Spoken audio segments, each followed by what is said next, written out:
For our life. अरे बजाओ ताली, ऐसे कोई पढ़ाएगा? यही है कॉन्सेप्ट, यही है ट्रांसलेशन का कॉन्सेप्ट। सब्जेक्ट लिखो हेल्पिंग वर्ब।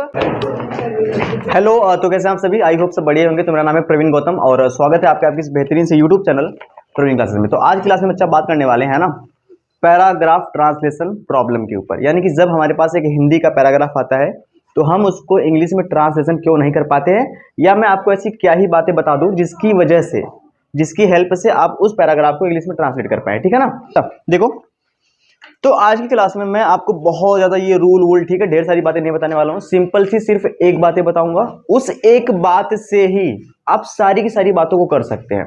चाहे कितना भी बड़ा से बड़ा सेंटेंस हो, छोटा से छोटा सेंटेंस हो, पूरा का बड़ा से बड़ा पैराग्राफ हो, पूरी किताब हो, पूरी कहानी हो, चाहे कुछ भी हो, कोई भी कहानी, किताब ना, पैराग्राफ ट्रांसलेशन, बड़ी सी बड़ी लाइन लेके बैठ जाना और देखना आज से तुम्हें जो ट्रांसलेशन है वो आने लगेगा। क्योंकि मैंने सारा का सारा जितना ट्रांसलेशन का जो रूल होता है सबको पढ़ लिया है, समझ लिया है, पूरा निचोड़ आपको देने का प्रयास किया है। ठीक है ना? तो वीडियो को आपको पूरा देखना है और आपको सारी की सारी बातें समझ में आएंगी। ठीक है, तो चलिए स्टार्ट करते हैं। हमने बात करा बच्चा पैराग्राफ ट्रांसलेशन के ऊपर, है ना? ध्यान समझना, पैराग्राफ ट्रांसलेशन प्रॉब्लम। ये क्या होता है? आपके एग्जाम में एक हिंदी का पैराग्राफ होता है ना, जिसको हमें क्या करना पड़ता है?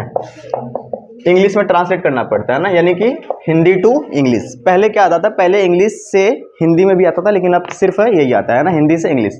और इसके लिए आपको कितने नंबर मिलेंगे? 4, है ना? और ये है एक प्रॉब्लम कि बच्चे इसको सॉल्व नहीं कर पाते, है ना? और इसका सोल्यूशन आज मैं आपको बताऊंगा। सॉल्यूशन बाय, मुझे अपना नाम लिखना बहुत पसंद है क्योंकि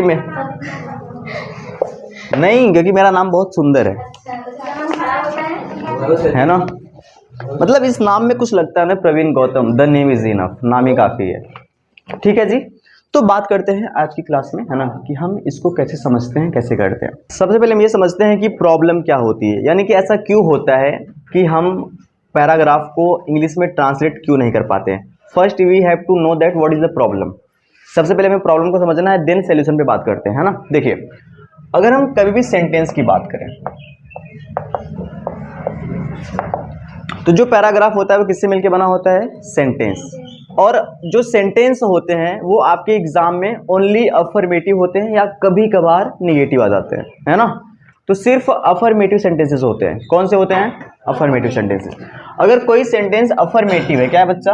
अफर्मेटिव, तो उसको इंग्लिश में ट्रांसलेट करने का रूल क्या होता है? Subject, helping verb, main verb, object और अदर वर्ड, यही होता है ना? समझना, मैंने कहा कि जो भी पैराग्राफ ट्रांसलेशन के जो भी क्वेश्चंस होते हैं, ऐसा कभी नहीं होता है कि उसमें कोई ऐसा सेंटेंस हो जो इंट्रोगेटिव का हो, जो क्या से स्टार्ट हो, जिसमें प्रश्नवाची शब्द बीच में आए। वो हमेशा हमेशा अफर्मेटिव रहता है, कभी कभी उसमें निगेटिव आ जाता है ना। तो आपको सिर्फ इसको ध्यान देना है, ठीक है? जब हम कभी सेंटेंस की बात करते हैं तो हमारे पास सिर्फ 2 तरह के सेंटेंस होते हैं। कितने तरह के होते हैं? 2 तरह के, है ना? एक होता है सिंपल सेंटेंस। क्या होता है? Simple sentence. और एक होता है टेंस का सेंटेंस। किसका सेंटेंस? टेंस का सेंटेंस। आपको सिर्फ बातों को समझना है ना? क्या होता है, कैसे आएगा, मेरे पे छोड़ दो, खाली बातों को समझो। सिर्फ एक बात बताऊंगा और आपको सारी की सारी बातें क्लियर हो जाएंगी, है ना? समझना मैं आपसे क्या कह रहा हूं, है ना? सिंपल सेंटेंस का मतलब क्या होता है? एकदम शुरू से, एकदम जीरो से, है ना?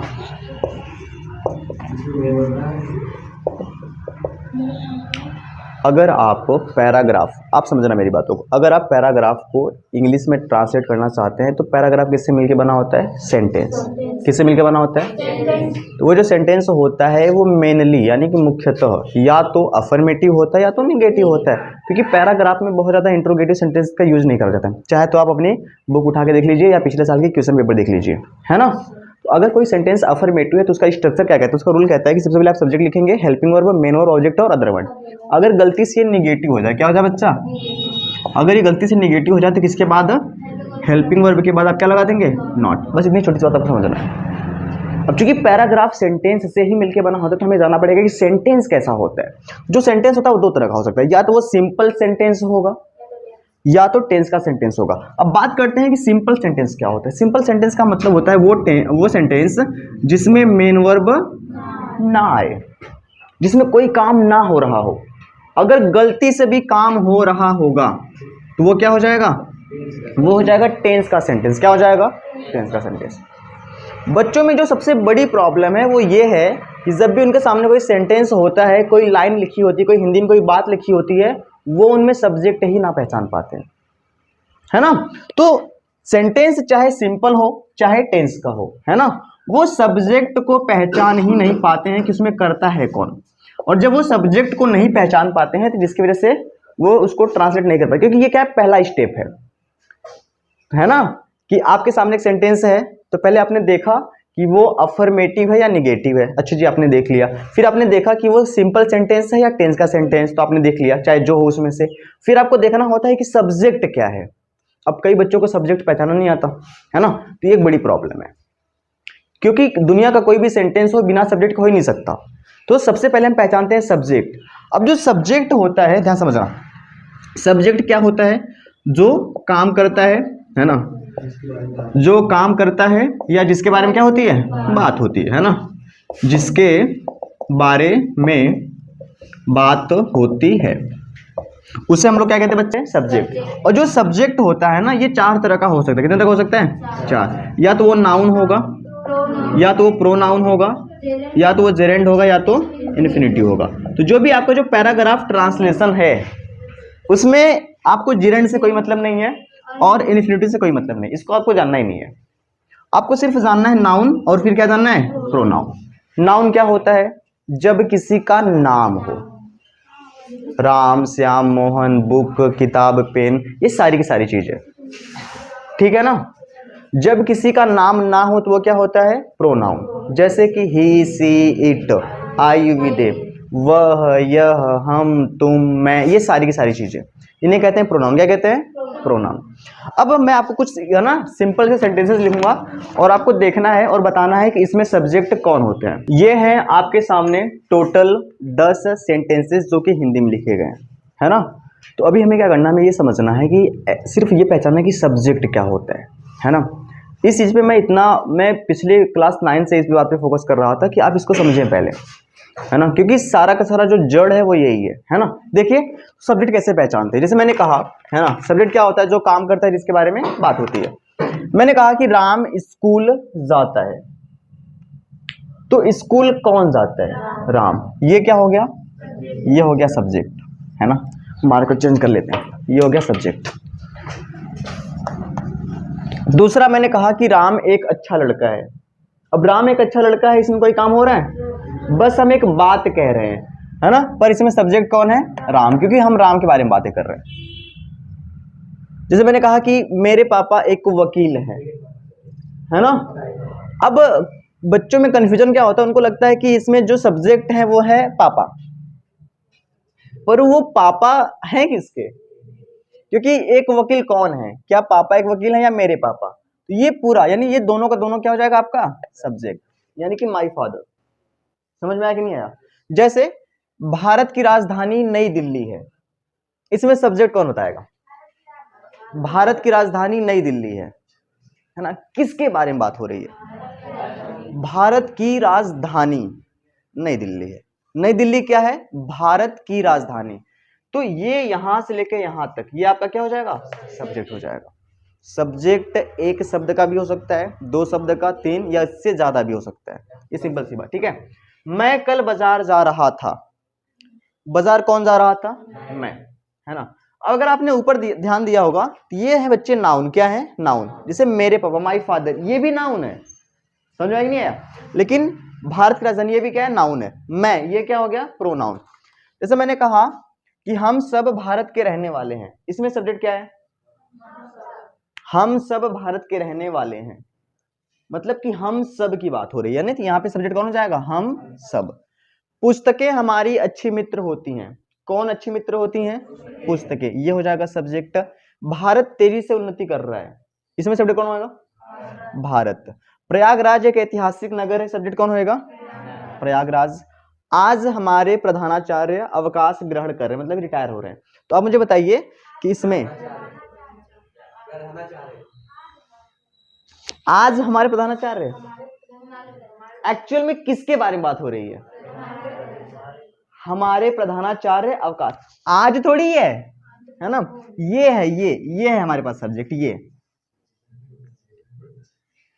तो सबसे पहला स्टेप है कि आपके सामने अगर कोई भी हिंदी का सेंटेंस लिखा होगा तो पहले आप सब्जेक्ट पहचानें। क्या पहचानें? सब्जेक्ट। इतनी बात क्लियर है ना? अब बात करते हैं आगे। आपने सब्जेक्ट को समझा, अब आगे बात आता है हेल्पिंग वर्ब और मेन वर्ब, है ना। हेल्पिंग वर्ब क्या होता है मैंने आपको बताया है ना। हेल्पिंग वर्ब कौन कौन होता है? Is, am, are, was, were, है ना, हैज, हैव, फिर had, will, shall, do, does और डिड। ये टोटल कितने होते हैं बच्चा? 13 होते हैं। समझ में आ गया है ना। अब सुनो ध्यान से, जो एम है वो किसके साथ लगता है? आई के साथ, है ना। इनका ग्रुप होता है, ये एक ग्रुप हो गया, ये दूसरा ग्रुप हो गया, ये तीसरा ग्रुप हो गया, ये चौथा ग्रुप हो गया और ये पांचवा ग्रुप। तो होता क्या है? अच्छा ये बताओ, इस ग्रुप में ये तो आई के साथ लगेगा, इसमें छोटा कौन है? तो ये सिंगुलर हो गया और ये क्या हो गया? प्लूरल। इसमें छोटा कौन है? सॉरी, तो ये हो गया सिंगुलर, ये क्या हो गया? प्लूरल।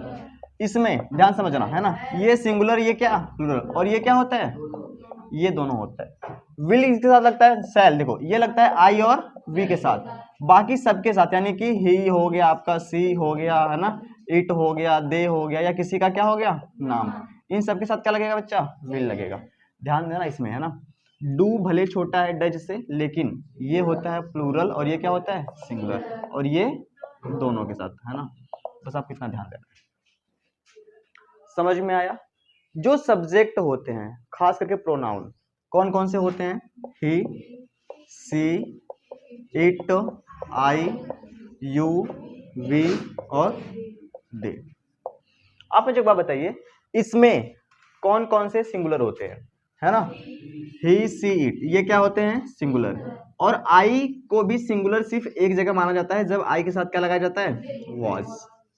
बस इसी समय ये सिंगुलर है, बाकी आई लिखते समय हमेशा क्या होता है? प्लूरल होता है। आई के साथ कभी हैज नहीं लगाएंगे, हैड, सॉरी, हैव या हैड लगाएंगे। इस चीज को आप हमेशा ध्यान देंगे, ठीक है ना, ऐसे करके। बाकी ये सभी के सभी क्या होते हैं आपके? ये होते हैं प्लूरल, है ना। तो कहने का मतलब है कि आई जो होता है आपका सिंगुलर भी हो सकता है और क्या हो सकता है, लेकिन खास करके ये क्या होता है? प्लूरल। सिर्फ वाज के समय में ये क्या बन जाता है? सिंगुलर बन जाता है। इतनी छोटी सी बात, इतनी बात समझ में आई, है ना। और हम गलती क्या करते हैं, कई बार हमें ये नहीं पता होता है ना। सुनो ध्यान से, हमेशा से याद रखना, एक होता है ना सब्जेक्ट वर्ब एग्रीमेंट। क्या होता है? सब्जेक्ट वर्ब, है ना, एग्रीमेंट। एग्रीमेंट का मतलब होता है समझौता, या इसको एग्रीमेंट हटा के मैं इसको है ना वो कह रहा हूँ, ठीक है, इंगेजमेंट, सगाई। समझ रहे हो? सब्जेक्ट और वर्ब का सगाई। अगर सब्जेक्ट सिंगुलर तो वर्ब भी क्या चाहिए? सिंगुलर, चाहे वो हेल्पिंग वर्ब चाहे वो मेन वर्ब, है ना। अगर सब्जेक्ट प्लूरल तो हेल्पिंग वर्ब या मेन वर्ब भी प्लूरल, नहीं तो फिर सगाई टूट जाएगी भाई। और हम लोगों के रहते सगाई टूट जाए नहीं। समझ में आया कि नहीं आया? अब किसी ने ही के साथ आर लगा दिया तो हो गया गलत, है ना। किसी ने क्या करा, ट्रीज, ट्रीज के साथ क्या लगा दिया? इज, तो हो गया गलत। किसी ने बुक्स के साथ, है ना, लगा दिया इज, हो गया गलत, है ना, बुक्स। समझ में आया? तो इन चीजों पे आपको थोड़ा सा ध्यान देना है, ठीक है ना। और एक अंतिम बात, ऑब्जेक्ट क्या होता है ना। अगर किसी सेंटेंस में कुछ हो रहा है तो क्या हो रहा है ना। राम किताब पढ़ रहा है, अगर पढ़ाई हो रही मतलब कि राम अगर कुछ पढ़ रहा है तो क्या पढ़ रहा है? किताब पढ़ रहा है। समझ में आया? मैं पत्र लिख रहा हूं, मैं लिख रहा हूं तो क्या लिख रहा हूं? पत्र, है ना। जैसे मैं कह दूं कि पापा मम्मी के लिए खाना पका रहे हैं, हो सकता है, पापा पका सकते, खाने से मजबूर रहता है। तो पापा मम्मी के लिए खाना पका रहे हैं, तो पापा कर क्या रहे हैं, खाना पकाने का काम कर रहे हैं, मतलब पका रहे हैं, पर क्या पका रहे हैं, खाना, है ना। तो ये जो यानी क्या हो रहा है वही होता है ऑब्जेक्ट। क्या होता है, बस आपको इतनी बातें जाननी थी। Subject, helping verb, main verb, object. इसके आगे ट्रांसलेशन कैसे होता है, सारी की सारी बातें अब मैं बताऊंगा, है ना, समझना। देखिए मैंने आपको क्या क्या बताया, मेरी बातों को बहुत ध्यान सुनना। जब आप एक हिंदी में लिखे गए पैराग्राफ को इंग्लिश में ट्रांसलेट करते हैं तो आपको ऐसे नहीं देखना कि एक पैराग्राफ है, आपको उसमें देखना है कि एक लाइन, दूसरी लाइन, तीसरी लाइन और चौथी लाइन, वो जो सेंटेंस है, आपने सेंटेंस को देखा। स्टेप नंबर 1 कि सेंटेंस अफर्मेटिव में है कि नेगेटिव में है, अफर्मेटिव में है जी। Step number 2 sentence simple sentence का है या टेंस का सेंटेंस है। ठीक है, सिंपल सेंटेंस है तो मेन वर्ब ऑब्जेक्ट नहीं आएगा, टेंस का होगा तो मेन वर्ब ऑब्जेक्ट आएगा, और टेंस मैंने आपको पढ़ाया, टेंस आपको आता होगा। दूसरी चीज आप इसमें पहचाने कि इसमें सब्जेक्ट क्या है, सब्जेक्ट पहचान लिया। अगर वो सिंपल सेंटेंस होगा तो is, am, are, was, were लग जाएगा। टेंस का होगा तो जिस टेंस का होगा उसकी हेल्पिंग वर्ब, है ना। तो सब्जेक्ट लिख लिया, हेल्पिंग वर्ब, रूल से चलना है। तीसरा मेन वर्ब, अगर टेंस का है तो फिर ऑब्जेक्ट, बस यहीं पे आके रुक जाना है। उसके बाद जो भी चीजें बचेंगी, है ना, उसका ट्रांसलेशन करना है पीछे से। कैसे करना है मैं बता रहा हूं आपको, ठीक है, ध्यान समझना। एक के बाद बताऊंगा और आपको सारी की सारी बात क्लियर हो जाएंगी, है ना। मैंने क्या कहा कि आप समझना, किसी भी सेंटेंस में, है ना, जब आप पैराग्राफ को ट्रांसलेशन करते हैं ना,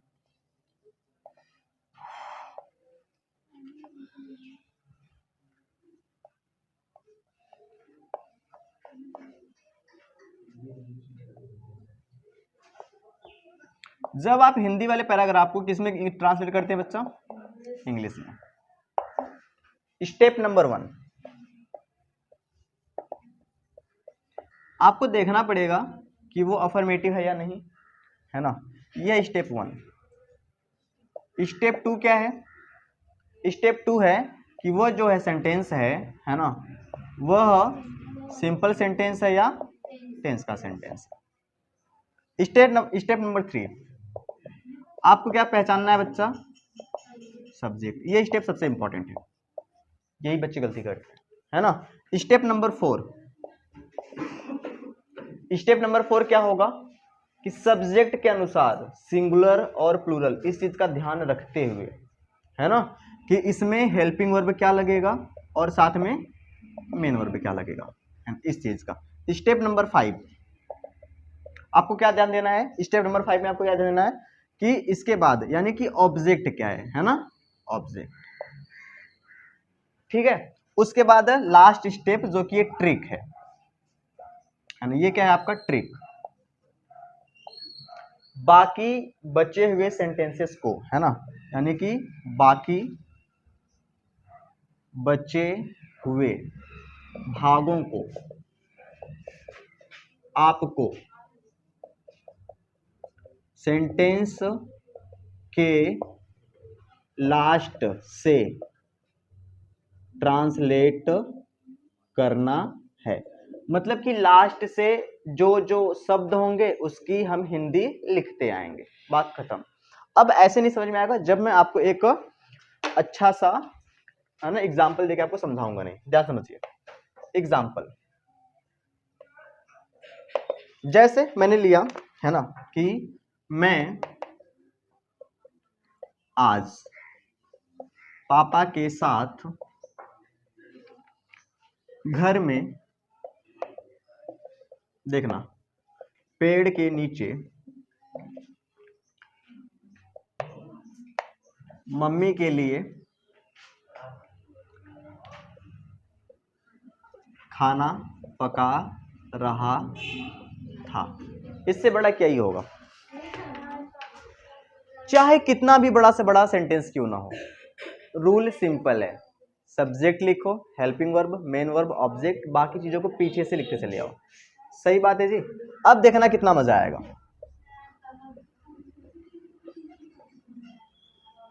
हर बच्चा कर लेगा। आप मुझे एक बात बताइए, इसमें सब्जेक्ट आपको कौन नजर आ रहा है? मैं आज पापा के साथ घर में पेड़ के नीचे मम्मी के लिए खाना पका रहा था। सब्जेक्ट कौन है? मैं, है ना? तो ये आपका क्या हो गया बच्चा? सब्जेक्ट। आपने क्या लिख लिया? आई। अब आप सोचेंगे sir helping verb, helping verb को देखने के लिए हमेशा सेंटेंस के लास्ट में देखा जाता है। तो लास्ट में क्या आ रहा है? रहा था। तो आपको पता चला कि ये क्या है? Past continuous. और आई के साथ क्या लगेगा? Helping verb was. फिर आपको पता चलेगा मेन वर्ब। तो जहां पे हेल्पिंग वर्ब होता है उसी के जस्ट पहले कौन होता है? मेन वर्ब होता है। आई वॉज क्या लिखेंगे यहाँ पे? कुक, है ना? अब सुनो ध्यान से, चूंकि ये रहा था रही थी वाला, इसमें क्या लगा देंगे? I N G. I was cooking, है ना? अब पका रहा था, क्या पका रहा था? खाना। ये भी हो गया और ये फिर क्या हो जाएगा? फूड। समझ में आया? तो आपने क्या क्या लिख दिया? Subject, helping verb, main verb और ऑब्जेक्ट। बस मैंने आपको इतना करने को कहा था, है ना? ये काट दो, ये काट दो, ये काट दो, ये काट दो, ये काट दो, अब खत्म। इसके बाद जो बच्चा है आप उसकी हिंदी पीछे से यानी लास्ट से लिखते जाए, सॉरी उसकी इंग्लिश लास्ट से लिखते जाए। जैसे हो गया, अब यहाँ पे क्या बचा है? के लिए, तो क्या लिखो? फॉर। मम्मी के लिए क्या लिखो? अच्छा जी, मदर। के नीचे क्या होता है? अंडर। अंडर का मतलब होता है के नीचे, है ना? फिर पेड़ का क्या लिखो? ट्री, है ना? या द ट्री, है ना? फिर मे का क्या होता है? इन। घर का क्या होता है?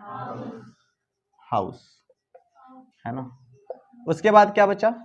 इसका के साथ का क्या होता है? विथ। और पापा का? फादर। और फिर आज का? टुडे। बस यही है। आई was cooking food for mother under the tree in, इसको मिटा देता हूँ, इन, अब देखो थोड़ा सा इसके आगे द लगा देना, in the house with father today. ठीक है? जैसे अगला ले लेते हैं, है ना? बस यही करना होता है। जैसे सचिन सोमवार को धोनी के साथ मैदान में भारत के लिए क्रिकेट खेलेगा।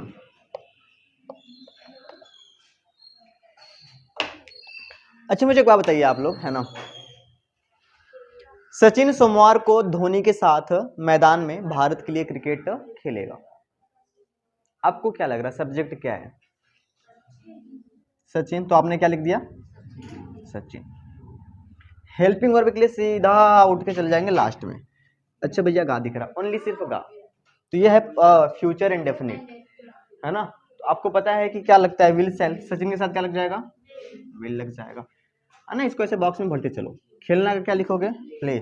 आपको पता है फ्यूचर इंडेफिनिट मेन वर्ब कौन सा फॉर्म लगती है? First form, ING form. अच्छा फिर क्या खेल रहा है भैया? वो क्रिकेट। इसको कट मारो, इसको कट मारो, इसको कट मारो, इसको कट मारो। फिर क्या बच्चा? के लिए, फॉर। फिर इंडिया, फिर इन द ग्राउंड, किधर ground? In ground, in the ground. ये छोटी छोटी बातें आपको ध्यान देना। इन द ग्राउंड, फिर विथ, फिर धोनी किसी का नाम बड़े अक्षर से, और फिर सोमवार को यानी कि ऑन, ऑन मंडे। कभी भी कोई भी दिन कहा जाता है ना, संडे मंडे, तो हम लिखते हैं on Monday, on Sunday, on Tuesday, on Saturday, ऐसे करके। ठीक है? बस ये करना है, बस यही करना है। रूल नहीं भूलना है। सब्जेक्ट लिखना है, helping verb, main verb, object. उसके बाद पूरे सेंटेंस को पीछे से पढ़ना है और उनकी वर्ड मीनिंग को ऐसे लाइन से रखते जाना है। बात खत्म। हाँ ये हो सकता है कि आपको वर्ड मीनिंग ना आए, लेकिन आप ट्रांसलेशन में नहीं फंस सकते। ठीक है ना? अब जैसे कोई सेंटेंस ऐसा आ गया कि गांधी जी इस दुनिया की धरती पर एक महान अवतार थे।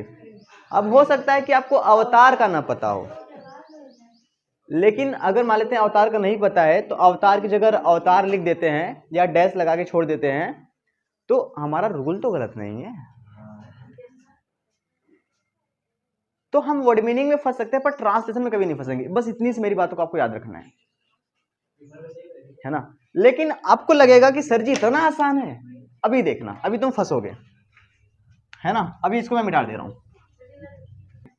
एक सेंटेंस और, कि भारत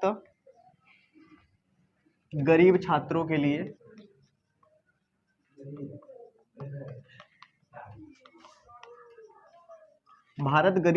लिए अध्ययन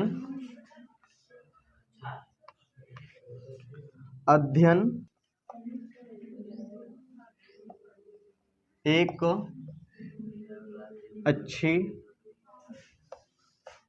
जगह है। ये बात तुम लोग क्या करना, तुमको मैंने पढ़ाया, तुम सबको पढ़ाना, है ना, क्योंकि इससे आसान कुछ हो ही नहीं सकता। चलो एक जो हमने कल लिया था, है ना, ये वाला,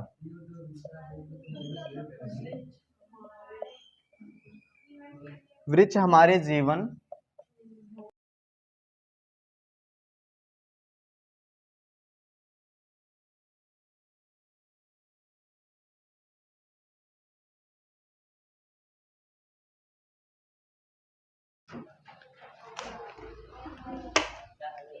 बात को समझना आप। किसी भी देश के गांव में किसानों की स्थिति कृषि के क्षेत्र में बहुत अच्छी नहीं है। एक बात समझना, मैं क्या कह रहा हूं, रूल तोड़ोगे तो गलत होएगा, रूल नहीं तोड़ सकते, ठीक है ना। अब देखो होता है क्या है, आप नहीं समझ रहे, पैराग्राफ ट्रांसलेशन में ऐसा नहीं होता है कि कहीं तुम्हें एक जगह नहीं आया या थोड़ा सा नहीं आया तो तुम्हारा गलत हो जाएगा, नहीं, गलत नहीं होता, आप समझना, है ना। अभी मैं आपको दिखाऊंगा कि कैसे कैसे होता है, ठीक है।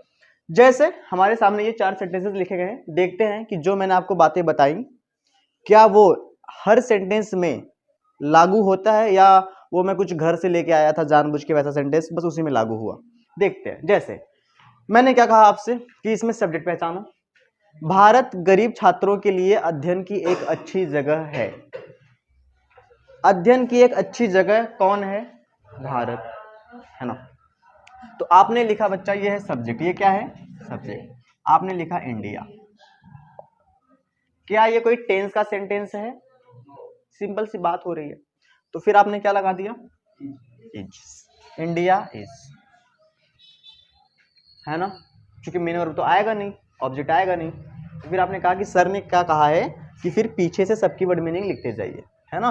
तो इंडिया इज, आपने जगह का क्या लिख दिया, प्लेस लिख दिया, अच्छी का क्या लिख दिया, गुड लिख दिया, एक का ए लिख दिया, इसका ऑफ लिख दिया, इसका एजुकेशन लिख दिया, और फिर क्या लिख दिया बच्चा, फॉर लिख दिया, और स्टूडेंट्स, और फिर क्या लिख दिया, छात्रों को मतलब छात्रों का हो गया, फिर पुअर, है ना, ऐसे, ठीक है। अब इसको पढ़ते हैं, India is place good of education for student poor. ये कुछ सही नहीं है, तो आप कहेंगे सर आपने क्या करा कि एक गलत रूल बता दिया जो कि सिर्फ 1-2 सेंटेंसेस पे लग रहा था, वो रूल हर जगह नहीं लग रहा, है ना। अब यहीं पे आपको एक कमाल की बात पकड़नी है जो कि मैं आपके लिए बिल्कुल, वो नहीं कहते एकदम समुद्र की गहराइयों से जाके एकदम वो मोती चुन के मैं लेके आया हूँ। इस बात को अगर आपने पकड़ लिया तो आपसे तेज कोई हो ही नहीं सकता। बहुत ध्यान से देखना, बहुत ध्यान से। अब मैंने क्या कहा कि बाकी चीजों को आप पीछे से वर्ड मीनिंग लिखते चले जाना, है ना, शब्दों के। तो आपने कहा कि सर हमने लिखा पर तो गलत हो गया, है ना। तो इंडिया इज, यहां तक कोई गलती नहीं है ना, ये हो गया है, ये हो गया है। अब बच्चा क्या, जगह, क्या बच्चा, जगह, तो आपने इसकी वर्ड मीनिंग लिख दी।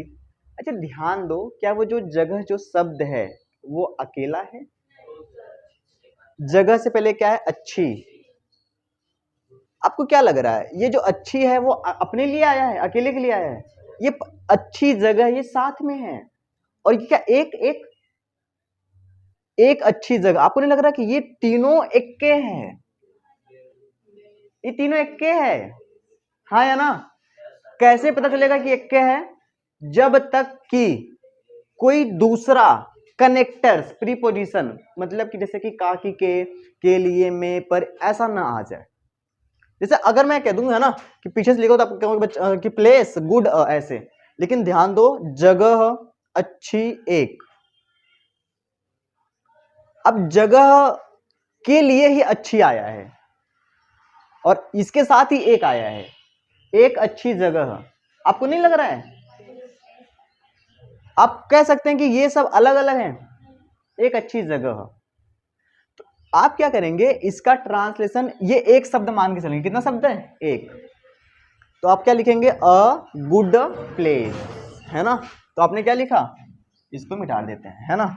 India is a good place, है ना? लिखा तो मैंने सबसे पहले पीछे का ही ना, लास्ट भाग। अब ये नहीं कहा कि ये आपको देखना कि जगह अच्छी, ये एक के संज्ञा है, तो अ गुड प्लेस। अब क्या बच्चा ये इसकी अंग्रेजी of.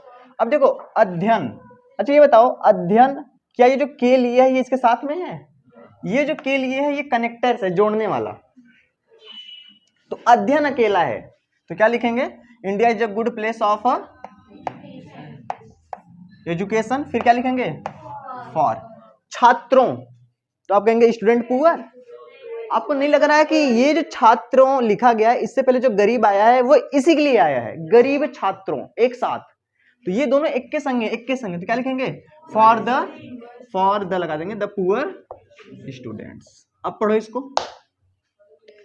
India is a good place of education for the poor student, यानी कि ये बिल्कुल राइट है। बस यही आपको समझना है कि कब वो एक के साथ है, तब वो एक के साथ है जब तक, देखो ये की आया, अध्ययन की एक अच्छी जगह, ये जो की है अध्ययन और एक अच्छी जगह को जोड़ रहा है कि नहीं जोड़ रहा है? तो जब तक कोई जोड़ने वाला ना है तब तक वो जो है वो पूरा का पूरा वो एक के है ना? जैसे यहाँ पे क्या था? गरीब छात्रों। अब देखो गरीब छात्रों के लिए अध्ययन, अध्ययन गरीब छात्रों के लिए, ये जो है इसको जोड़ रहा है, हाँ या ना? तो मैंने क्या करा, मैंने पहले सबसे पहले क्या लिखा बच्चा? सब्जेक्ट। फिर क्या लिखा? Helping verb. चूंकि ये टेंस का नहीं है तो मेन वर्ब ऑब्जेक्ट नहीं आएगा। फिर आपको क्या करना है? पीछे से चलना है। तो पीछे से हमको क्या मिला? एक अच्छी जगह, उसके पहले क्या आ गया? की। रुक जाओ, अ गुड प्लेस, फिर क्या लगाओ? Of education for the poor student. ऐसे इसमें वृक्ष हमारे जीवन के लिए बहुत बहुमूल्य है। आप मुझे बताइए किसके बारे में बात हो रही है? यह है सब्जेक्ट, है ना? वृक्ष हमारे जीवन के लिए बहुत बहुमूल्य हैं, ढेर सारे वृक्ष, है ना? तो क्या लिखेंगे? The trees. आप ना लिखें, आप ट्रीज लिखें, है ना? द ट्रीज लिखते हैं फिर भी गलत नहीं माना जाएगा, लेकिन मैं आपको बस ऐसे बता रहा हूं। हेल्पिंग वर्ब में क्या हो जाएगा? आर। इसको काट दो, इसको काट दो। जो बच गया उसकी अंग्रेजी पीछे से, यही रूल है। बहुमूल्य, और पीछे आओ, बहुत बहुमूल्य, और पीछे आओ के लिए, है ना? तो आपको नहीं लगता है कि ये जो बहुमूल्य है इसके साथ ये बहुत आया है? क्योंकि अगर ये बहुमूल्य ये नहीं होता तो अब जो बहुत किसके लिए आता बेचारा? इसका मतलब कि इन दोनों का अंग्रेजी एक के संग लिखेंगे। तो ट्रीज आर वेरी वैल्यूएबल या प्रीसियस। फिर फॉर, आपको नहीं लग रहा है कि जीवन के साथ ही हमारे आया है, एक के संग है, तो क्या लिखेंगे? यहां पे मैंने क्या लिखा है जी? For our life. अरे बजाओ ताली, ऐसे कोई पढ़ाएगा? यही है कॉन्सेप्ट, यही है ट्रांसलेशन का कॉन्सेप्ट। सब्जेक्ट लिखो हेल्पिंग वर्ब, अगर टेंस का है तो मेन वर्ब लिखो ऑब्जेक्ट, जो बच जाए पीछे से। बस ये ध्यान देना है कि वो सब्जेक्ट के साथ में और सब्जेक्ट ये इक्के वाले हैं कि अलग अलग वाले हैं। अलग अलग होने के लिए आप खुद ही सोचो, अलग अलग होने के लिए बीच में कुछ ऐसा जरूर होगा ना जो इन दोनों को जोड़ेगा, अलग करेगा। बात समझ में आएगी नहीं आई? है ना? जैसे यहाँ पे क्या है? के लिए, हमारे जीवन और बहुत बहुमूल्य को अलग अलग कौन कर रहा है? के लिए। तो जब तक अलग अलग ना करे ये एक के संज्ञा है। पक्का? ये लास्ट वाला देखिए, गांधी जी इस दुनिया की धरती पर एक महान अवतार थे। अब हमें अवतार का नहीं पता है, पर हम ये थोड़ी कहेंगे कि अवतार नहीं तो हम पूरा पूरा सेंटेंस नहीं लिखेंगे। सब्जेक्ट कौन है? तो आप लिखेंगे किसी भी व्यक्ति के नाम से ये तुम हर जगह द क्यों चेप दे रहे हो भाई हैं? द ने तुमको रिश्वत दी है क्या कि हमको जरूर लगाना भैया? किसी भी व्यक्ति, जगह, देश, गली, मोहल्ला, बाजार के नाम से पहले द नहीं लगाते हैं। द खास करके कॉमन नाउन से पहले लगाते हैं। Book, table, chair, fan van, forest, ground वगैरह लगा देना, गलत नहीं माना जाएगा। ठीक है, ऐसे करके गांधी जी हो गया। अब देखो अवतार थे, गांधी जी एक के हैं तो क्या लिखेंगे? ये भी टेंस का नहीं है। अवतार से पहले थोड़ा से आओ महान, इससे भी पहले आओ एक, इससे भी पहले आओ पर। अभी जो पर है ना ये जोड़ने वाला है। इससे भी पहले आओ धरती, ये जो की है वो क्या करने वाला है? जोड़ने वाला है। इससे भी पहले आओ कोई नहीं है। जैसे सुनो ध्यान से, कैसे जोड़ रहा है? धरती पर एक महान अवतार, ये पर नहीं होता तो कैसा लगता? अर्थ का अनर्थ हो जाता। तो आपको ये पता होना चाहिए कि सर जी ये जो है वो एक के संगे लिखा जाएगा, है ना? तो Gandhi ji was a great अवतार, या सर जी ये हमें नहीं आ रहा डैश, आगे बढ़ते हैं। फिर क्या लिखेंगे? ऑन धरती का क्या? या तो लैंड लिख सकते हैं या तो क्या लिख सकते हैं? अर्थ। दोनों बात एक के है। धरती मतलब भूमि पर, है ना? ठीक है, ऑन द अर्थ लिख लेते हैं। चलिए ऑन द अर्थ, है ना? ये हो चुका। अब क्या लिखेंगे? ऑफ। फिर इस दुनिया, तो क्या लिखेंगे? इस दुनिया, तो दिस, इसका मतलब होता है दिस। तो क्या हो जाएगा कि अब देखो अवतार का बड़ी मीनिंग क्या होता है? क्या होता है मैं आपको सिंपल तरीके से आपको याद करा दूंगा, है ना? सिंपल तरीके से देखो, एक आदमी कार में बैठा है। कैसे किस में बैठा है? कार। उस कार में से निकलता है, मतलब वो अवतार लेता है, प्रकट होता है ना? तो इसकी अंग्रेजी होती है इन कार, फिर नेशन। इन लिखो, कार लिखो, नेशन मतलब इन मतलब में, कार मतलब की कार, और नेशन मतलब राष्ट्र। तो इनकारनेशन, आपको ये वर्ड मीनिंग भी याद हो गया होगा हमेशा के लिए। तो Gandhi ji was a great incarnation on the earth of this world. कितना अच्छा लग रहा है? This is the rule. नहीं आया? ऐसा हो ही नहीं सकता कि ना आया। कोई सा भी पैराग्राफ उठा लो, एक ही रूल है, सब्जेक्ट, हेल्पिंग और मेन ऑब्जेक्ट, उसके बाद जो भी बचता है सबको पीछे से लपेट दो। जिसकी वर्ड मीनिंग नहीं आती उसको वैसे ही छाप दो। नहीं तो अगल बगल ऐसे क्यों नहीं मार के पूछो कि क्या होता है भाई, तो बताएगा ही ना, कोई ना कोई तो बताएगा। तो कहते बगल वाले को नहीं मारो, ऐसे कोहनी मारते मारते पूरा घूम जाओ, पूरा अंतिम बेंच तक। इस पूरे क्लास में कोई तो ऐसा होगा। लेकिन आपको पता है जब आप किसी को एनर्जी देते हो तो एनर्जी बढ़ जाती है। जैसे अगर इनके कोहनी मारे, वो उनके थोड़ा तेज मारेंगे, वो उनके थोड़ा और तेज मारेंगे, अंतिम वाले को बहुत तेज कोहनी लगेगा, इतना लगेगा कि वो बेचारा एकदम, जैसे इन्होंने धीरे से इसका ऐसे धक्का दे दिया, ये इसको धक्का ऐसे नहीं देंगे, और तेज से देंगे, फिर वो उनको और तेज से देंगे। ये होता है एनर्जी का ट्रांसफॉर्मेशन। क्या होता है? एनर्जी का ट्रांसफॉर्मेशन।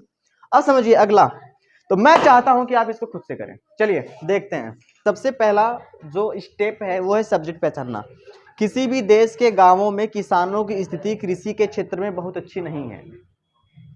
तो आपने कभी भी सब्जेक्ट पहचानने के लिए हमेशा आप लास्ट से पूछना, बहुत अच्छी नहीं है, क्या बहुत अच्छी नहीं है? तो आपको पता चलेगा कि स्थिति बहुत अच्छी नहीं है। अरे किसकी स्थिति अच्छी नहीं है? किसानों की। ये है सब्जेक्ट। जब भी कोई चीज का की के दो चीजों से जुड़ा होता है तो पहले हम इसका लिखते हैं, फिर इसका, फिर इसका। तो लिखेंगे द सिचुएशन। क्या लिखेंगे? ये हो गया सिचु, है ना? इसको कहते हैं सिचुएशन। फिर ATION, the situation of farmers. आपको लगेगा कि यहाँ पे एस आया है तो यहाँ पे क्या लगा दूं? आर। ये गलत बात है, क्योंकि मैंने कहा कि किसानों की स्थिति अच्छी नहीं है। हम यहाँ पे स्थिति की बात कर रहे हैं, ना कि किसानों की बात कर रहे हैं। तो क्या रहेगा, is. The situation of farmers is. अब इतना हो गया ना, बस खत्म, खत्म है ना। क्या काट दो, ये खत्म हो गया, हटा दो इसको, तुम बिल्कुल हटा दो। क्या हो गया जी, ये हो गया। अच्छा, नहीं के लिए क्या आता है, नॉट। क्योंकि टेंस नहीं है तो no main verb, no object. अब देखो एकदम लाइन से, अच्छी से पहले बहुत, अब उससे पहले क्या आ गया, मैं तो जोड़ने वाला होता है ना, तो बहुत अच्छी क्या लिखेंगे, वेरी गुड। अब और पीछे आओ, फिर क्या लिखोगे, इन। क्षेत्र, अब देखो क्षेत्र से पहले के जोड़ने वाला, तो फिर इसका क्या लिखोगे, द फील्ड। फिर के का ऑफ, कृषि का एक, ये तो आपने हो ही चुका है ना, तो क्या लिखोगे, आप ना अंगुली रख के काम करो, है ना। आप देखते हैं कि एकदम भूल जाते, back back back back back. फिर क्या लिखोगे, इन गांवों में, देखो ये जोड़ने वाला है, गांवों में, इन गांवों, इन द विलेजेस। मैंने क्या कहा, कॉमन नाउन आए, क्या है बच्चा, कॉमन नाउन। कॉमन जानते हो ना, जो दुनिया में ढेर सारे होते हैं, कोशिश करना उसके पहले द लगा देना, ठीक है। विलेजेस और बैक हो, यहां तक हो गया था, इसके लिए क्या लगाओगे, ऑफ। देश भी किसी, है ना। अब देखो किसी भी देश, तो क्या लिखेंगे, ऑफ एनी कंट्री। इतनी छोटी सी बात नहीं समझ में आ रही है। यानी कि the situation of farmer is not very good in the field of agriculture in the villages of any country.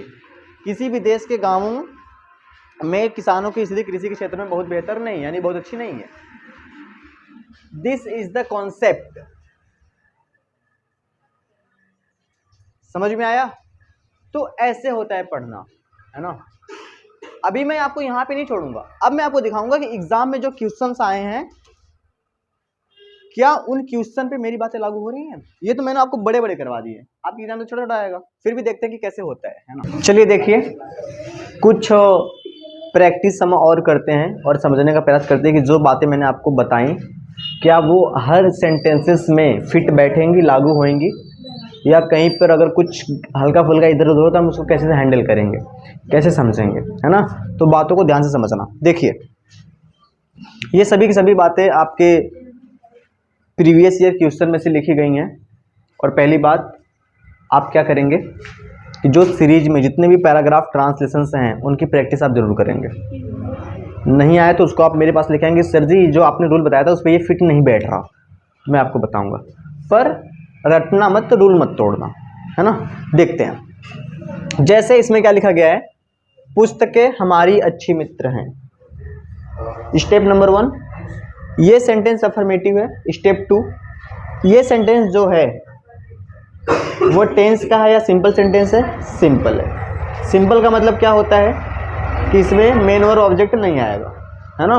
Step number 3, इसमें आप क्या पहचानो, सब्जेक्ट। चलिए देखते हैं, पुस्तकें हमारी अच्छी मित्र हैं, तो हमारी अच्छी मित्र कौन है, पुस्तकें। तो क्या लिखोगे, बुक्स। फिर क्या लिखोगे, पुस्तकें, आर, है ना। अब मैंने कहा जो बच गया है उसकी अंग्रेजी पीछे से, मित्र से पहले आओ, अच्छी से पहले आओ, हमारी। तो आपको लग रहा है कि ये जो मित्र है उसी के लिए अच्छी आया है, तो पढ़ के चेक कर लेते हैं। अच्छी मित्र, अच्छी मित्र के साथ में कहीं ये तो नहीं आया है, तो हमारी अच्छी मित्र। आपको नहीं लग रहा है कि ये तीनों एक दूसरे के बिना अधूरे हो जाएंगे, इसमें से अगर हम किसी को हटाएंगे तो। समझ में आया।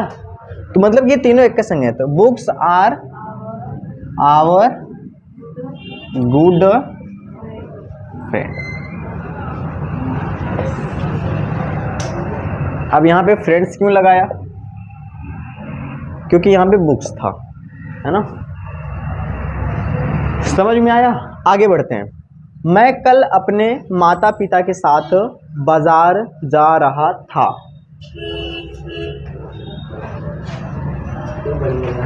ठीक है जी। तो इसमें सब्जेक्ट कौन है, मैं, मतलब क्या हो जाएगा, आई। आपको पता है। अब चूंकि टेंस का है तो ध्यान से देखो, इसको देख के क्या लग जाएगा, वाज। इसको देख के क्या लग जाएगा, गोइंग। बस इतना लिखने के बाद काट दो। बाजार का क्या होगा? मार्केट। लेकिन जब भी कहीं आते जाते तो क्या लगाते हैं? To market. फिर क्या बचा? के साथ, विथ। लेकिन सुनो, माता पिता से पहले क्या है? अरे नहीं, आवर क्यों लिखेंगे? आई के साथ अपना लिख ले, क्या लगता है? ये मैंने पढ़ा है पॉजेसिव केस। तो I was going to market with my parents. ये नहीं कि फादर एंड मदर लिखेंगे, है ना, आप लिखेंगे पेरेंट्स, है ना, क्योंकि पेरेंट्स का मतलब ही होता है माता पिता। और क्या गलत होगा वो आपको समझेगा कि आप। और एक क्या बचा है? कल। अब चूंकि था आया है तो कल जा रहा था ना, यानी पास्ट वाली, तो क्या लिख देंगे?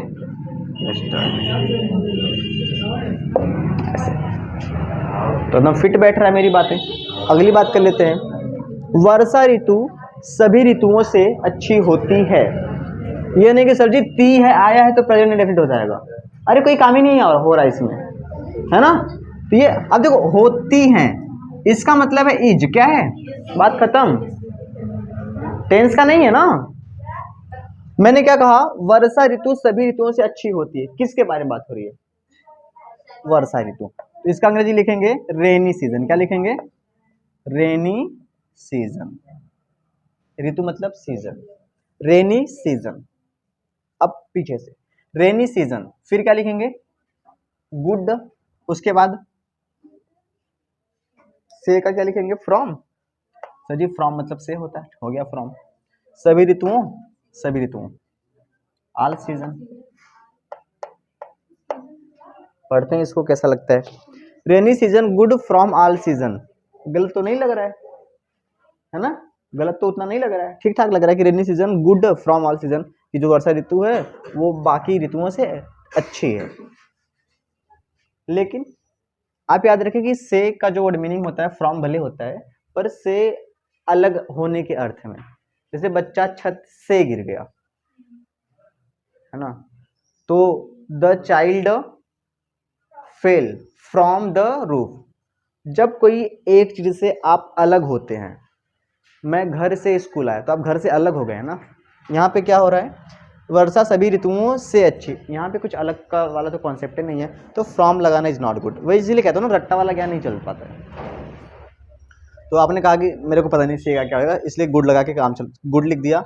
सभी ऋतुओं का ऑल सीजन, क्या गलत है? बिल्कुल गलत नहीं है, रूल नहीं तोड़ा है। पर कई बार क्या होता है, थोड़ा सा सेंस को समझना पड़ता है। यहाँ पे हम कंपेरिजन कर रहे हैं, तुलना कर रहे हैं। क्या कर रहे हैं? तुलना कर रहे हैं। मैंने कहा कि स्विस जो है वो बाकी लड़कों से अच्छा है, तुलना कर रहे हैं। अब जब हम कहते हैं कि बाकी से, तो मतलब कि सबसे अच्छा, तो यहाँ पे हम लिखेंगे कि रेनी सीजन, है ना। अरे हमने एक चीज तो लगाया नहीं, हेल्पिंग वर्ब, सॉरी, इज। इसके बाद हम क्या लिखेंगे? इस अच्छी का लिखेंगे बेस्ट। अब बेस्ट हमेशा याद रखो कि जब हम, अब कह रहे हैं कि वर्षा सभी ऋतुओं से अच्छी होती है, कुल ऋतु में वर्षा सबसे अच्छी।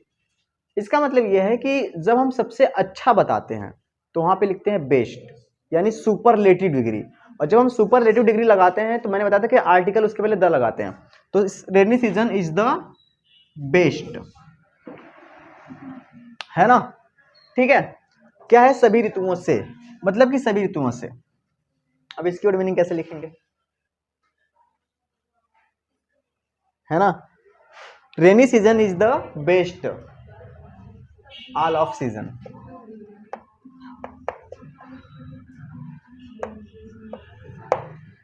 ऑल ऑफ सीजन मतलब कि सभी ऋतुओं में जो रेनी सीजन है वो अच्छा है। तो यही बात आपको ध्यान देनी है, रट्टा नहीं मारना है। कहीं कहीं पे आपको थोड़ा ध्यान दे देना पड़ता है, लेकिन अगर आप वैसे भी लिखते हैं तो गलत नहीं होगा। इसका मतलब यह है कि आपने बस कुछ ज्यादा गलत नहीं करा, है ना। बात को समझिए। तो ये बात है। एक ईमानदार व्यक्ति सदैव न्याय और सच्चाई के पथ का अनुसरण करता है, ता है, मतलब क्या हो गया? Present indefinite. सब्जेक्ट क्या है? एक ईमानदार व्यक्ति, तो क्या लिखेंगे? एन, क्योंकि यहाँ पे ऑनेस्ट आएगा। क्या आएगा? ऑनेस्ट। An honest man. जिंदगी में कभी भी एक बात याद रखना,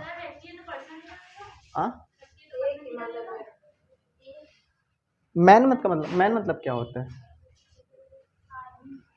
आदमी कहो, व्यक्ति कहो, एक ही बात है। पर्सन कहो, आपका जो मन, आप यहाँ पे पर्सन लिख दीजिए, क्या दिक्कत है। इसके बाद क्या आएगा? याद रखिए जिंदगी में कभी भी अगर कोई सदैव नामक जैसा ऐसा शब्द आ जाए, हमेशा या सदैव, है ना, उसकी अंग्रेजी हमेशा याद रखना हेल्पिंग वर्ब से पहले होती है या मेन वर्ब से पहले होती है।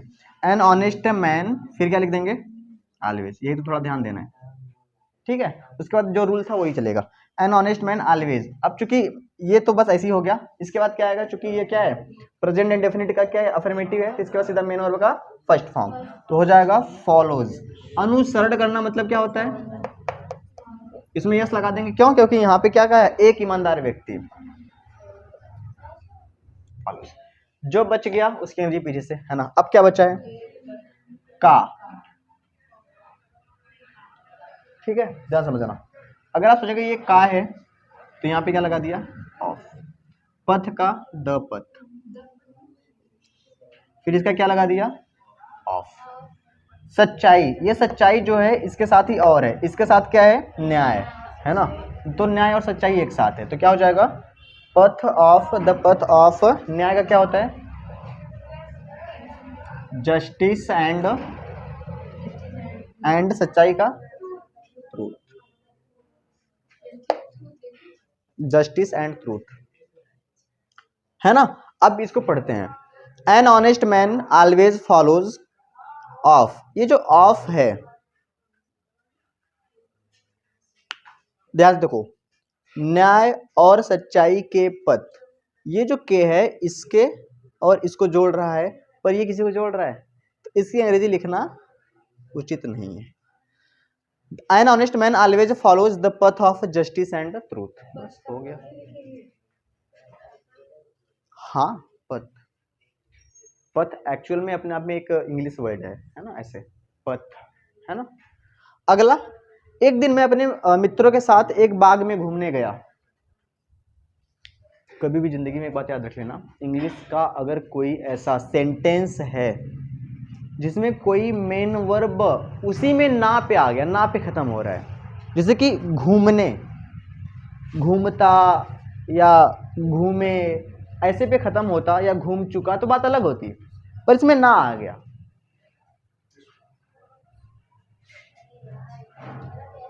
है ना। जैसे मैं कह दूं कि राम पत्र लिखने लगा, लिखने लगा, ये जो पहला लिखने है ना, ये मेन वर्ब नहीं है, लगा मेन वर्ब है, मतलब लिखने लगा, स्टार्ट कर दिया लिखना, समझ में आया। तो कोई दुनिया, मैंने क्या कहा था, हिंदी का कोई शब्द जिसमें ना लगाने पे लग जाए वो होता है मेन वर्ब। अगर उसी ना के साथ ही वो सेंटेंस में यूज हो जाए तो याद रखना ये मेन वर्ब नहीं है, वो मेन वर्ब नहीं है। अब आते हैं टॉपिक पे। एक दिन, अच्छा हाँ, एक छोटी सी बात और समझना, पैराग्राफ ट्रांजिशन में क्या होता है, कई बार कोई जैसा था ना, एक दिन, एक बार की बात है, कल मैं अपने दोस्तों के साथ घूमने जा रहा था, कल, एक दिन, आज, आजकल खेती एक प्रकार का व्यवसाय है, तो आजकल, एक दिन, कल, इसकी अंग्रेजी आप पहले भी लिख सकते हैं, कोई दिक्कत नहीं। जैसे कि इसमें क्या है, एक दिन, तो हम ऐसे लिख देंगे, आप कहेंगे सर जी आपने तो पढ़ाया था कि हम सबसे पहले सब्जेक्ट लिखते हैं, कोई बात नहीं, लिख सकते हैं वन डे, रूल मत तोड़ना। रूल क्या है, हमें चाहिए सब्जेक्ट, तो क्या हो जाएगा, आई। अब घूमने गया, घूमने गया, कौन सा टेंस है,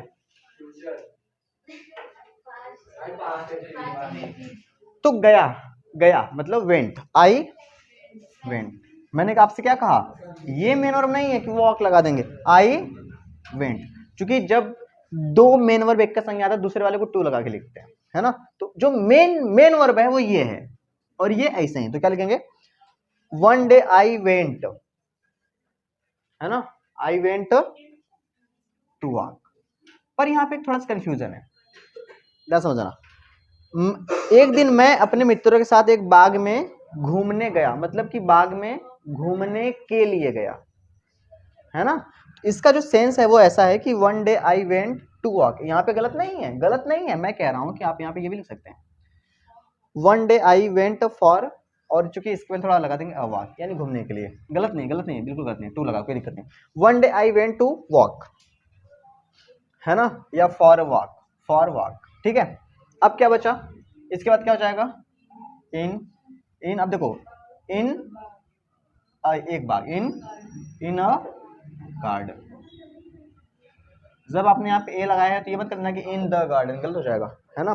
फिर के साथ का क्या हो जाएगा, विथ और अपने मित्रों, है ना, तो क्या हो जाएगा, माई फ्रेंड। समझ में आया। इस बात का सेंस क्या था कि एक दिन मैं अपने मित्रों के साथ एक बाग में घूमने के लिए गया, तो one day I went for walk या for a walk in a garden with my friends. कई बार क्या होता है ना कि अब देखो, इंग्लिश इज अ लैंग्वेज और Hindi is another language. Hindi से इंग्लिश नहीं होता है, हिंदी हिंदी है, इंग्लिश इंग्लिश है। वो तो हमने अपने सहूलियत के लिए ग्रामर वगैरह बना दिया। इसलिए क्या होता है कि अगर आप किसी रूल को एकदम पकड़ के चलेंगे तो थोड़ा थोड़ा गलत हो सकता है, लेकिन अगर नहीं आए तो क्या करेंगे, तो वही फॉलो करेंगे ना। ठीक है, तो ऐसे करते हैं हम लोग। ठीक है, तो आई होप आपको समझ में आया होगा, है ना। तो आज की क्लास में बस इतना ही, मिलते हैं नेक्स्ट वीडियो में, तब तक के लिए धन्यवाद। ओके, बाय और बाय।